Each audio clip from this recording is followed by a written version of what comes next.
Today, we're making one of my favorites, homemade ravioli. And while there are tons of great pre-made options at the market, both refrigerated and frozen, it's hard to find ones that are stuffed with anything other than meat or cheese. But what if I told you that today we're stuffing them with crab? Oh yeah, these are gonna be amazing. First, we'll make a filling by combining some ricotta cheese and cream cheese, some crab meat, and that can be the real thing or imitation, a little Parmesan, some chopped parsley, scallions, and a bit of salt and pepper.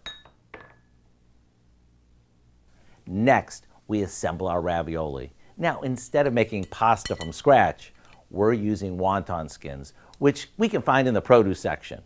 We put a spoonful of our filling in the center of each square, moisten the edges with a bit of water, and fold the corners over, making a triangle.